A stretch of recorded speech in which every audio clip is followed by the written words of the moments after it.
Mad Max Fury Road is directed by George Miller and stars Tom Hardy, Charlize Theron, and Nicholas Hoult. This is the 4th installment of the Mad Max series, and it's the first film in the series since 1985. Jesus Christ. I'm joined by Shane, who was with me in the Fury 7 review. Our friend Frank saw the movie with us, but he couldn't be here for this review. But he really enjoyed the movie, and we'll give our thoughts. Shane, welcome back. It's glad to have you in the review once again. And, yeah, so let's talk about Mad Max Fury Road. We're not going to go into the plot, because just in case you guys don't know, we're not going to really say anything. We're just going to jump into our thoughts on the movie. What do you have to say? No spoilers. I would never do a spoiler review, but never mind. Ugh. I had to mess you up. Like I said, this is the first Mad Max movie in 30 years. I only saw the first film. I saw the first film last night before seeing this. Now, you don't have to watch the other films to see this one, but I wanted to get an idea of what I was going to see with this movie. And I enjoyed the first film. I didn't love it, but I understand the love for it. And the thing is, with this movie, I avoided every single trailer, commercial, poster, image, whatever, because honestly, I didn't want to know anything about this movie. And some people were saying, oh yeah, the trailers don't spoil anything. I get that, but I don't want to see anyone like, oh yeah, this guy fell, this guy gets hit by a bus. Like, I don't want to see any of that shit. I went into this movie not knowing anything, and I was really excited for it. How were you feel like before you were going in? I did see some commercials for it. It looked really cool, and like the people have been saying, they didn't spoil anything. We saw the movie in 3D. The movie has been getting, oh my god, the movie has been getting so much praise. It has 99% on Rotten Tomatoes. That is amazing for a movie like this. And I gotta tell you this, I had a lot of fun with this movie. I loved Mad Max Fury Road. I had so much fun with it. I didn't know what to expect going in. I think one of the reasons why I might have loved it so much is because, like I said, I didn't really watch any footage from it. So that might be a reason why I loved it. Plus, it knew what it wanted to be. It was the perfect movie for fans like me, action fans, or apocalyptic fans, or just people who want to go to the movies, eat some popcorn, drink some soda, and have a great time. Like, this movie, to me, was the perfect blockbuster. And to me, it's the best movie I've seen so far this year. I can't believe I'm saying that. It's the best movie I've seen so far this year. I loved it. How did you feel about the movie? I knew a bit of what was going on going in, like what they did with the stunts and stuff, but I loved it. I didn't know how it would turn out, considering what they were doing. It blew my mind. Like, it was so much fun. Like, you didn't know what to expect. You were on the edge of your seat from the beginning to then. George Miller, you're a fucking genius, man. You are a genius filmmaker, okay? Other than these 4 Mad Max movies, the only other films I know that he's directed were Happy Feet and Happy Feet 2. Now, here's the thing with those films. Those films are so well directed, but they're so meh. So, I'm very mad on those Happy Feet movies, personally. It's very weird when you think that the guy who directed Mad Max directed Happy Feet. And Happy Feet too. It's weird. I didn't even know that. It's such a different thing. When directors do that, that means they have talent. So, let's get into what, like I said, I loved a lot of stuff. I mean, first of all, the action is amazing. So well filmed, so well. I felt like it wasn't like shaky cam. It wasn't like, it was very still. Yeah, when it was shaky, it was used very well. It wasn't overused or anything. It was perfect. It felt real, and I was on the edge of my seat every time an action sequence came up, especially the opening action sequence. I mean, holy shit balls. Like, that opening action sequence is fucking amazing. Yeah, I was just like, I was just glued to I was like, oh my god, this looks amazing. And by the way, we saw the movie in 3D. 3D, I thought it was really good. I thought the 3D was really good. Like you said before, it wasn't... they did it perfectly. It was used not to kind of pop right out at you. It was used to give more depth to the picture. Yeah, that's what he said when we left the theater. I love it when they do that. That's what he said when we left the theater, and I have to agree with him on that. See, here's the other thing. The special effects. 90% of this film, the effects in this movie are practical. That means 10% is CGI. CGI is so seamless in this movie, you won't know what scenes are CGI.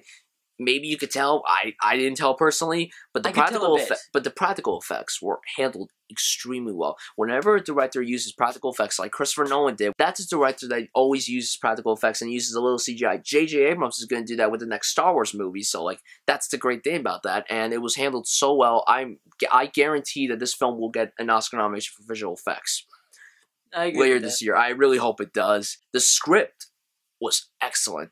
Lorraine in this movie was perfect. I love the script. I love the back and forth between all these characters. Not as much dialogue as I thought there was going to be, but the dialogue really hit. And that's the good. And here's another good thing about this movie, and this is why many people are praising it. They focus on the story more than just the action. Like, it's not just an action movie where they focus on the action. Yeah, the action's there, and it's pretty awesome, but they also focus on the story and the characters. And whenever a movie like this does that, I'm impressed whenever a movie does that. And this movie did so freaking well. Like, I cared about pretty much all these characters, even the characters I'm like, ugh, that guy needs to go away and just die. I also like how they kind of, just the beginning, it made you get more of a sense of what was actually happening in there. Exactly. Like, They did that well. They didn't actually explain it, but you could figure it out quite easily. Yeah, that's the good thing about a movie like this, is that you also focus on the characters and while you're having a good time. Like, I think Furious 7 did that very well. Like, the last few Fast and Furious movies have done that pretty well, and I believe the new Star Wars movie is going to do that very well. Okay, so now let's get into the acting. Tom Hardy is one of my favorite actors working today. I mean, everything he's been in, I mean, I'm probably going to list off pretty much every film he's done since 2010. I mean, Inception, Dark Knight Rises, Lawless, Locke, The Drop, Warrior,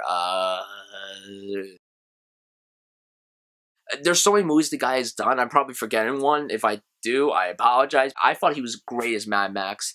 He had a very Mel Gibson vibe to him, and I don't know if that's what they tried to do, but he sounded like him. Tom Hardy's a great actor. He's truly a fantastic actor. He's one of my favorite actors working today, and you didn't know that was Bane. Like, you didn't know that until I just told you not that long ago. Like I keep on telling you, I don't know any actors. I know actors, I just don't know most of their roles. I don't pay attention to that. I pay attention to how the characters are actually portrayed. I don't care who does it, as long as it's good.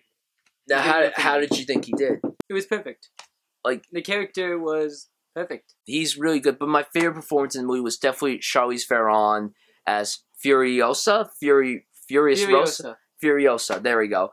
I thought she was incredible. She's another one of my favorite talents working today. I love Charlize Theron, and I mean, first of all, I remember seeing, even though, like I said before, I was trying to avoid stuff, like every type of marketing for the movie, I saw a picture of her with the shaved head, and I'm like, cool. Like, seriously, like, she looked really cool, and I thought she was great. And some people were like, oh, this is more of a feminist movie.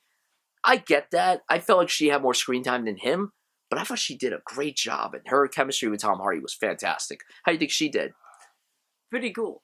She was really cool. And Nicholas Hoult, you know, as, I don't remember what his name was, but he's the one that said, what a lovely day!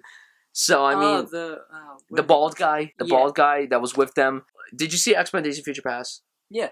He played Beast, if you remember. Quite a change. Very changeable indeed. I thought he did a very good job for what he did. Yeah, he was very strange. I mean, seeing Nicholas Hoult with a bald head is just weird. It's weird for me anyway, and I thought he did a great job with the role. This is kind of a little tiny spoiler, but it's just a picture. Okay, the whole guitar and drum thing, you heard me making comments about this a lot during the movie, because like I said, I didn't see any trailers, so when I saw that, I'm like, what the fuck is this? What is this? And you know what's so funny? And here's the good thing about it. The reason why it's in that is because this movie is so self-aware of what it is. It's a completely insane movie, and the movie is so self-aware of what it is. George Miller really did a great job showing us that, yeah, it's an insane movie, but it's fucking awesome. And you're like, oh god, that drum set and that guitar is pretty cool. Yeah, and I know the reason that they did that, so... Yeah, our friend Frank said that it's like an homage to Iron Maiden. We didn't really look into that, but if it is, I guess George Miller's a big Iron Maiden fan. So yeah, overall, we could definitely say that we really enjoyed the movie. Like I said before, it's definitely my favorite film of the year. Kingsman originally had that spot, but now this is the most fun I had in movies all year. Honestly, like, I just had a great time with the movie. I had a great time seeing it with you guys. It was a lot of fun, honestly. So, this is the first time I'm giving the movie this grade this year. I'm giving Mad Max Fury Road an A+. Like, I just loved it that much. I had a great time with it. And I'm looking forward to seeing it again, and I really hope it makes a lot of money. Was there any problems you had with the movie, or...? No. Shane, what are you going to give the movie? A+.